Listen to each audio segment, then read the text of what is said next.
विश्व में प्रथम महिला सबसे कम उम्र की, जो कि भारत का एक रिकॉर्ड बना के अपने भारत का नाम रोशन किए हैं। कौन सी चोटी पे जाके?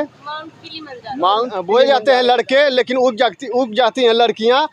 खाद पानी दिया जाता है लड़कों को, खाद पानी। साथियों नमस्कार, इस समय हमारी मौजूदगी गाजीपुर जिले में है और आज सावन का तीसरा सोमवार है। हमारे बीच आप देख सकते हैं पीछे 3 लोग हैं जो बाबा धाम की यात्रा पे थे और इनसे हम जानकारी लेने का प्रयास करेंगे कि ये लोग कहाँ से हैं और कहाँ तक गए थे।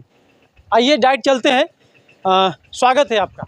जी नमस्कार, हर हर महादेव, बोल बम। मैं अंगारा लाल और अभी हम लोग 4 लोग थे। अभी एक लोग अपने घर को चले गए क्योंकि उनका घर रास्ते में ही पड़ता है, तो वो अपने घर को चले गए। फिलहाल हम लोग 3 लोग हैं और हम लोग बाबा धाम के लिए साइकिल से लगभग 24 तारीख को निकले थे और आज 13वां दिन है, जो कि हम लोग पटना होते हुए सुल्तानगंज गए। वहाँ से जल लिए और बाबा बैजनाथ धाम, बाबा बासुकीनाथ, वहाँ जलाभिषेक किए। इसके बाद आज जो है वापसी हम लोग घर को आ गए हैं। 13 यात्रा कहाँ से आपने स्टार्ट किया? गाजीपुर से ही स्टार्ट किया था। नंदगढ़ से हम लोग चले थे और गाजीपुर सब लोग मिले और इसके बाद धीरे धीरे सब लोग आगे बढ़े साथ ही में। जी, कितना दूरी आप लोगों ने तय किया साइकिल से? अब ऐसे अब मिला लीजिए, गाजीपुर से पटना होते हुए सुल्तानगंज और सुल्तानगंज से फिर देवघर गए। देवघर से बाबा बासुकीनाथ दर्शन हुआ। फिर बाबा बासुकीनाथ से धनबाद के इधर डुमरी होते हुए हाईवे पकड़ के मोहनिया होते हुए हम लोग फिर जमनिया होते हुए फिर वापस लगभग 1000 से प्लस है, 1000 किलोमीटर से प्लस है। और इसे जोड़ा जाएगा तो हमको लग रहा है कि 1200 के लगभग पड़ेगा, लेकिन हम 1000 ही मानते हैं कि 1000 किलोमीटर है। तो जब 1000 प्लस आपने यात्रा किया और साइकिल से भी, तो क्या क्या समस्या है आप लोगों को हुई? 1000 किलोमीटर चलने में कोई समस्याएं नहीं हुई। जैसे में इधर थोड़ा सा समतल एरिया है, लेकिन पहाड़ों की तरफ जाने में पहाड़ी है, तो उधर थोड़ा उतार चढ़ाव, तो काफ़ी दिक्कत हो रहा था चढ़ने में उतरने में साइकिल से। लेकिन भोलेनाथ का नाम लेते हुए और अपना हौसला बुलंद करते हुए हम लोग चढ़ गए पहाड़ी पे। हाँ, पार कर दिए पहाड़ी को। बहुत कठिन चढ़ाई था और उधर साइकिल से चलना समझ लीजिए कि संभव नहीं है, लेकिन फिर भी हम लोगों ने साइकिल से जो है चला। बहुत लोग देख रहे थे कि अरे ये तो साइकिल से चल रहे हैं, कैसे चल रहे हैं। और सही में समतल में साइकिल से लोगों को चलने में काफ़ी दिक्कत होती है और पहाड़ों पे तो जब ढलान आता है तो बड़ा आराम आता है, लेकिन जब चढ़ान आती है तो फिर दिक्कत होने लगती है। साइकिल की यात्रा आपने पहली बार किया या इससे पहले भी आप गए थे? नहीं, साइकिल से पहली बार। इससे पहले तो हम 15 साल लगभग जा रहे हैं, लेकिन कभी 4 व्हीलर से, कभी ट्रेन से, कभी बाइक से गया हूँ, लेकिन इस बार हम लोग साइकिल से गए थे। और हम केवल पुराने हैं जो कि 15 साल से चल रहे हैं, ये पहली बार गए हैं। ये भी पहली बार में ही साइकिल से चल दिए। हमारे साथ गुंजन है, ये भी जो है कि पहली बार साइकिल से ये भी चली। और जो एक और थे जो कि अपने घर को चले गए, वो रास्ते में उनका घर पड़ता है, मनीष कुमार नाम उनका, वो भी पहली बार गए थे हम लोग के साथ साइकिल। तो मतलब सभी लोग मिल के साथ में साइकिल से गए थे। स्वागत है आपका। बम जी बताइए। बोल बम। यात्रा कैसे रही, अपना परिचय? बहुत अच्छी रही। पहली बार मैं यात्रा के लिए निकला था। इसके पहले मैं कभी बाबा धाम नहीं गया था और पहली बार साइकिल से जाने का सौभाग्य प्राप्त हुआ और अच्छे से गए और लगभग 12 से 13 दिन का सफर हम लोग पूरा करके आए हैं और अभी भी स्वस्थ हैं, मस्त हैं। लोग कहते हैं कि छाले पड़ जाते हैं, आप लोग देख रहे हैं कि आप लोग तंदुरुस्त हैं। नहीं, छाले पड़ते हैं लेकिन सही भी हो जाते हैं। जब तक लोग घर पहुँचते हैं सही भी हो जाते हैं, क्योंकि वहाँ पे कुछ दिक्कतें होती हैं कि हम लोग जो हम लोग की जो यात्रा थी वो साइकिल से थी। जो लोग पैदल चलते हैं वहाँ से 100 किलोमीटर, तो उसमें उन लोगों को छाले पड़ जाते हैं। लेकिन हम लोग कंटिन्यू चलते रहे साइकिल से और उस दौरान भी हम लोग जब वहाँ से चले तो पहाड़ी पे काफ़ी चढ़ान उतरान ढलाई नीचाई है, तो हम लोगों को भी कई किलोमीटर पैदल चलना पड़ा। हाँ, तो हम लोगों ने साइकिल से चल, जहाँ ढलान होती थी वहाँ पे तो अच्छा लगता था, जहाँ पे चढ़ाई होती थी वहाँ पे मजबूरी होती थी कि चढ़ने के लिए हम लोग। आपको हिम्मत कहाँ से आई? साइकिल से आप लोग पहली बार यहाँ से लगभग 1000 प्लस। जब अपने आप में जब विश्वास रहता है कि नहीं मैं कर लूँगा तो फिर कोई दिक्कत नहीं आती है। दिक्कत तो अगर आप कोई भी काम करें थोड़ी बहुत तकलीफ तो उठानी पड़ती है, लेकिन जब आपने ठान लेंगे तो फिर कोई दिक्कत नहीं आएगी। जाना है तो जाना है। आइए, एक लड़की भी है, इनसे जानकारी लेने का प्रयास करेंगे। और आप देख सकते हैं तीनों साइकिल पे लिखा भी है श्री बाबा बैजनाथ कांवरिया संघ साइकिल यात्रा गाजीपुर से देवघर तक। तिरंगा है और बाबा भोलेनाथ का भी झंडा लगा हुआ है। आइए बच्ची से जानकारी लेते हैं। क्या कहते हैं कि इनको आप बहुत जानते भी होंगे, क्योंकि ये वही गुंजन है जो पर्वतारोही विश्व रिकॉर्डधारी गुंजन है। खुद इनसे परिचय लेते हैं। स्वागत है आपका। नमस्कार, मैं अंतर्राष्ट्रीय पर्वतारोही गुंजन कुमारी और आप सबका धन्यवाद करती हूँ कि आप लोग ने इस चैनल के माध्यम से मुझे बोलने दिया। मौका दिया। बाकी मैं इस सफ़र पे बहुत बड़े मकसद से गई थी, क्योंकि सावन का महीना है, चारों तरफ हरियाली है। और मैं ये नहीं कहूँगी कि मुझे प्रॉब्लम नहीं हुई, मुझे प्रॉब्लम हुई, लेकिन क्यों हुई वो भी मैं बताऊँगी। मैं गई थी कि सावन का महीना है, हरियाली है, और ये ऐसा ही हरियाली हमारे भारत में, विश्व में लगातार 12 महीने बना रहे, इसका रिक्वेस्ट निवेदन करने गई थी कि जितने भी श्रद्धालु है, ऐसे कहने से कोई नहीं मानता, कहता है कि खुद करो, भाषण दे रही है, ये कर रही है, वो कर रही है। लेकिन श्रद्धा के नाम पे लोग अंधविश्वास में जब यकीन कर लेते हैं, तो हमारे लिए एक पेड़ क्यों नहीं लगा सकते। तो इस अपील से मैं गई थी। और हाँ, मुझे प्रॉब्लम हुई, बहुत ज़्यादा धूप थी, बहुत मतलब तकलीफ़ हुई, और मेरी पूरी बॉडी जल गई है धूप की वजह से, और मुझे ग्लव्स भी लेने पड़े। लेकिन इसका मेन कारण ये है कि हम लोग मतलब हम खुद ही हैं इसके मेन कारण। हम लोग ब्रिज नहीं लगा रहे।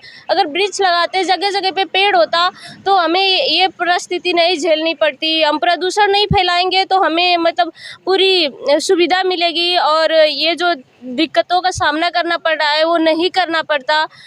तो मुझे प्रॉब्लम हुई, और उसका सलूशन एक ही है। यहाँ पे घर आके मुझे लगा कि हमें ज़्यादा से ज़्यादा पेड़ लगाना चाहिए, और लोगों को पेड़ लगाने के लिए इंक्रीज़ करना चाहिए। तो बस मेरा ये जो मकसद था यही था। गुंजन, आपको ये दिमाग में कैसे आया, क्योंकि आप एक पर्वतारोही हैं, ये दिमाग में कैसे आया कि हम साइकिल से यात्रा करेंगे, लोगों को जागरूक करेंगे कि वो सब लोग पौधा लगाएं, ये आपके दिमाग में कैसे आया? मैं एक एडवेंचर से हूँ, और मुझे ऑक्सीजन का महत्व पता है, और मुझे ये भी पता है कि लोग किधर से ज़्यादा बिलीव करते हैं और कहाँ से हमारी बातें मान सकते हैं। तो जब मुझे ऑक्सीजन की कमी हुई थी, तभी मैंने ठान लिया था कि ज़्यादा से ज़्यादा पेड़ लगाना है और लोगों को इंक्रीज़ करना है। तो अंगारा भाई ने बताया कि हम जा रहे हैं बाबा धाम, तो मैं तुरंत तैयार हो गई, ताकि मैं अपने संदेश को लोगों तक पहुंचा सकूं। और काफ़ी हद तक वहां के जो रिपोर्टर्स थे उन्होंने कवर भी किया और पहुंचाने की कोशिश हुई।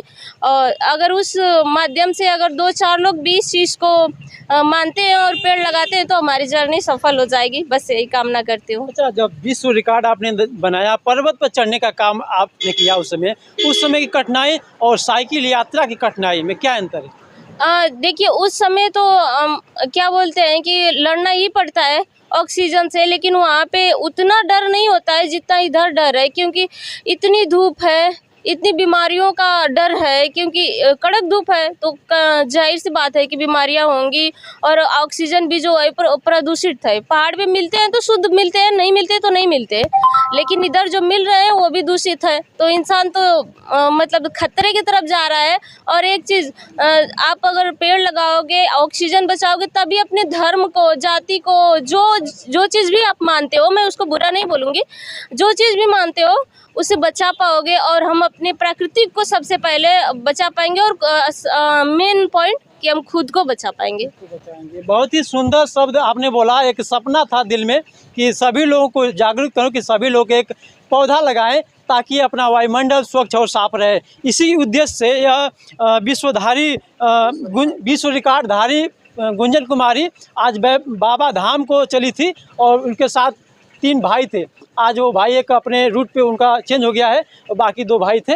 अच्छा, चलते चलते क्या कहना चाहेंगे आप? वैसे तो सभी लोग पहचान ही रहे हैं मुझे, लेकिन इनके बारे में तो आप लोग देखे भी होंगे, नहीं देखे होंगे। तो इनके चैनल का नाम है माउंटेनियर गुंजन कुमारी यूपी। इन्हें वहाँ से जाके विजिट कर सकते हैं, या फिर आप सोशल प्लेटफार्म पे आप माउंटेनियर गुंजन कुमारी सर्च करेंगे तो इनका पूरा बायोडाटा मिल जाएगा। बाकी मेरे चैनल अंगारा लाल पे जाएंगे तो पूरी यात्रा का वीडियो हम आप लोग को उस पर दिखाए हैं, वहाँ से आपको पूरी जानकारी मिल जाएगी। लेकिन चाचा जी थोड़ा सा इधर आइए, आप लोग आ जाइए 1 मिनट, मैं इनके पास आ जाइए चाचा जी इधर। देखिए, ये लड़की हैं, आप लोग भी देख रहे हैं ना, ये लड़की हैं।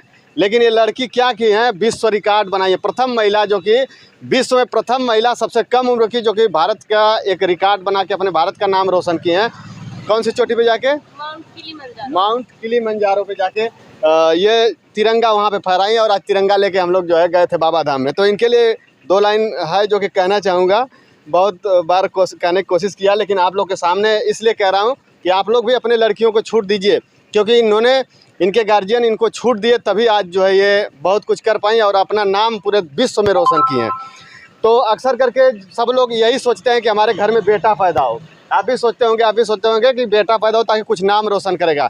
हमारा बुढ़ापे का सहारा बनेगा, लड़की हो जाएगी तो कोई सहारा नहीं बनेगा, है ना। तो कहा जाता है कि बोए जाते हैं लड़के, उग जाती हैं लड़कियां।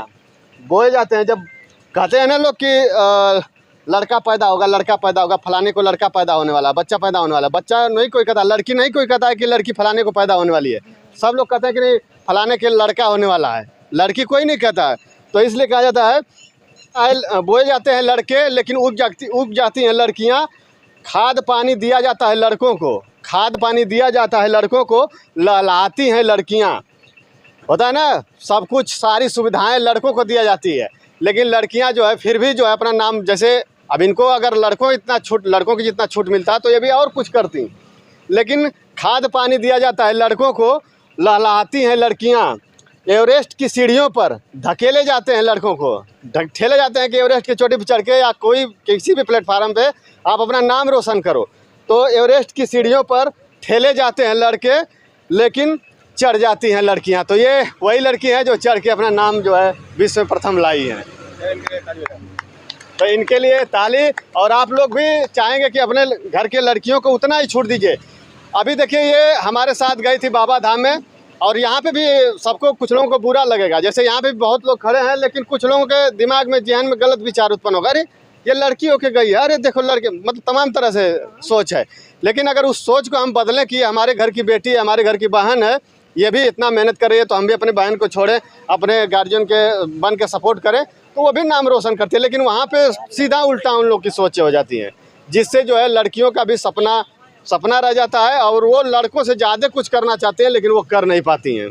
लेकिन इन्हें सैल्यूट है कि इतनी कम उम्र में भारत नहीं पूरे विश्व में इन्होंने अपने भारत का, अपने ज़िले का नाम रोशन किया तिरंगा फहरा के। बस, और बाकी लोगों से पूछ सकते हैं, थोड़ा बात कर सकते हैं कि अभी जैसे लड़की होके 1000 किलोमीटर बाबा धाम साइकिल यात्रा की है, आप क्या कहेंगे बाकी लोग? आप बताइए। चलिए दोस्तों, देख रहे हैं कि छोटी सी बच्ची के साथ ये लोग थे, बाबा धाम साइकिल से गए थे। क्या कहना चाहेंगे? 1000 की दूरी है। अरे बहुत मेहनत किए हैं, हम क्या बताएं। मेहनत किए हैं लोग। और क्या। बच्ची कहती है कि नहीं, सभी को एक पेड़ लगाना चाहिए। ये भी अच्छी बात है, ये भी अच्छी बात है, तभी तो पर्यावरण शुद्ध होगा। क्या चाचा जी, साइकिल से ये लोग बाबा धाम गए थे, क्या कहना चाहेंगे? अरे बहुत मेहनत किए बाबा धाम जाकर साइकिल से बहुत मेहनत किए। अच्छा, हाँ, आपकी तो उम्र ढल चुकी है, लेकिन आपको यदि जाना पड़ेगा साइकिल से तो जा पाएंगे? नहीं जा पाएंगे। हाँ। आखिरी मेहनत किए हैं ये लोग। आखिरी मेहनत किया ना? आइए। क्या भैया जी, बाइक से आप लोग बहुत दूरी से आप लोग जाते हैं, साइकिल से यदि आपको जाना होगा बाबा धाम, हम लोग तो नहीं जा पाएंगे भैया, नहीं जा पाएंगे। नहीं। और एक लड़की होकर के जा रही है, तो उसका बाप अब क्या बताएं, हाँ। हम लोग नहीं जा पाएंगे। हम नहीं जा पाएंगे। नहीं, बाबा हो सकता है, उम्र में बहुत किए, हमसे पूछ लीजिए बाबा से।